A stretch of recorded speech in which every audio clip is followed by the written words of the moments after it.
Welcome! This video will show you how to refill therapy on your gammaCore Sapphire. Step 1.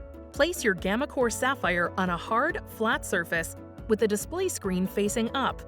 Make sure to have your refill card close by and ready. Step 2. Turn gammaCore on by pressing the power button. You will hear the device beep once, and the display will illuminate, indicating it's on. Step 3. Place the refill card across the device so you can still see the display. While the refill card is being read, you will see RD and the loading icon displayed.